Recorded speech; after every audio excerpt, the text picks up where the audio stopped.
The only people that are allowed to grow marijuana are the ones that are approved by Health Canada, and they are licensed to do so by Health Canada. These dispensaries are not licensed. They do not test the products they have. It's been brought in from we don't know where. So it's big business. Yes.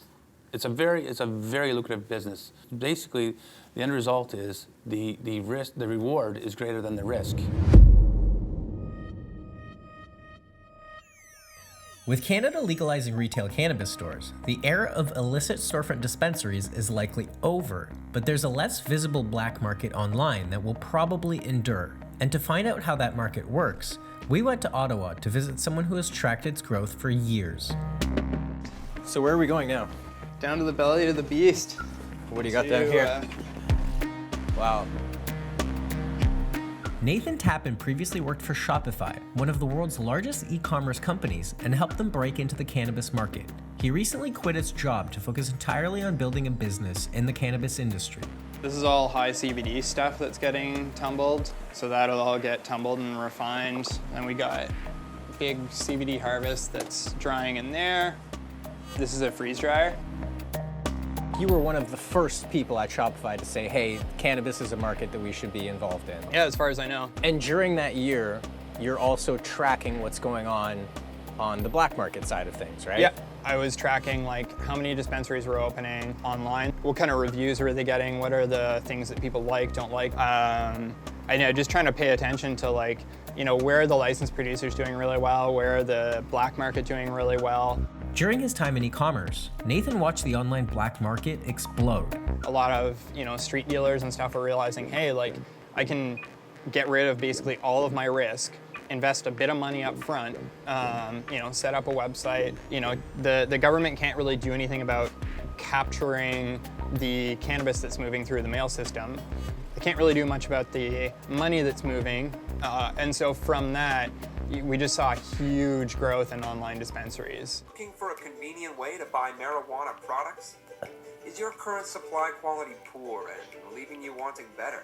You don't feel like filling out the mounds of paperwork and seeing a doctor from a dispensary?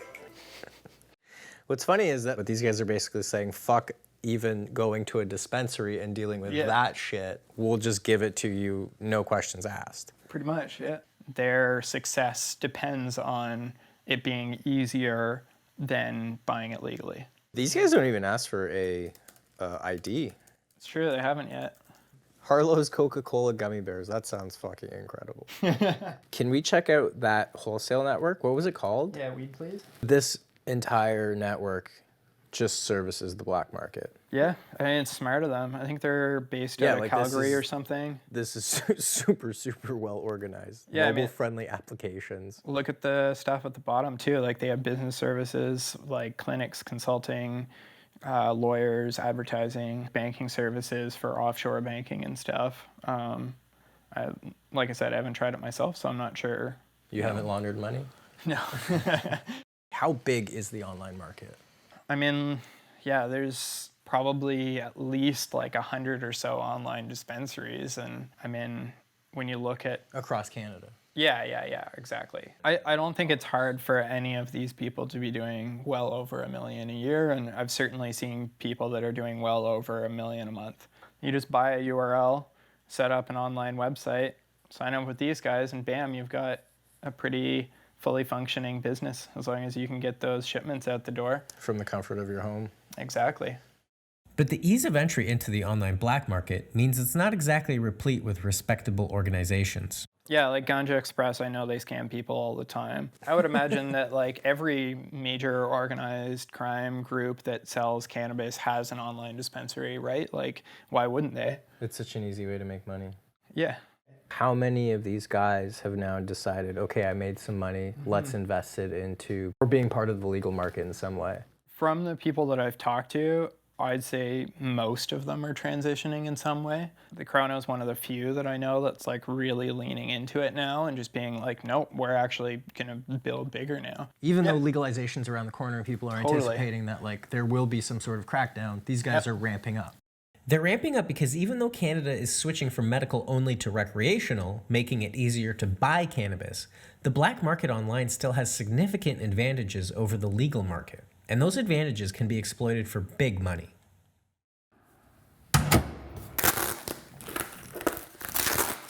So I ordered this yesterday, no ID verification. I even asked for a signature verification when it was delivered. That didn't happen. Vacuum sealed. Okay. CBD infused oral mist spray. I think this is one of the things that the legal market wishes that they could be selling right now. After trying the illegal way online and in store, I wanted to go through the actual medical process that so many Canadians have gone through before legalization. What we're gonna do is we're gonna build you a patient profile here so we can keep track of your cannabis journey. So we went to Hello Cannabis in Hamilton, a clinic that introduces older patients to medical marijuana. There, we got to see how different that experience would be. Have you tried any of the following treatments for your condition? Yep. Yep. Wow, these get really personal, eh? So a nurse goes over all of this afterwards.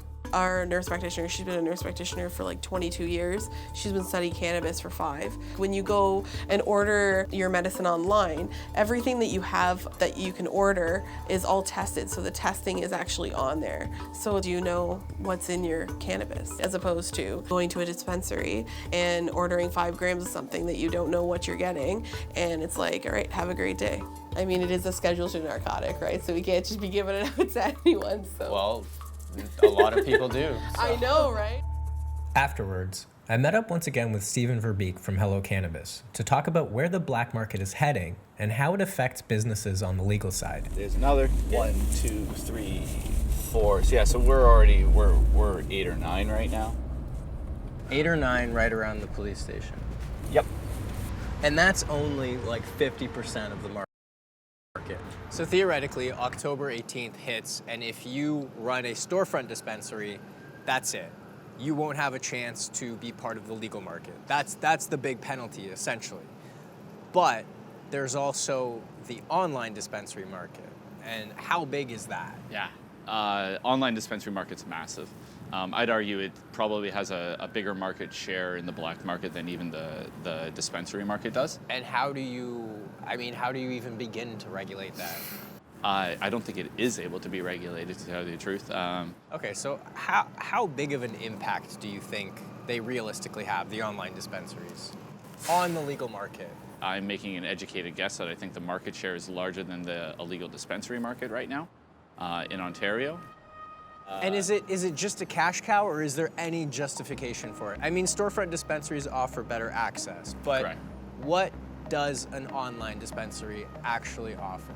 I would very much argue that an online dispensary is not trying to reduce human suffering or find the best product for people's ailments. They're literally selling weed off of a store that's potentially grown to anybody. As long as you have a license, and even in on some websites, you don't even need a license to be verified.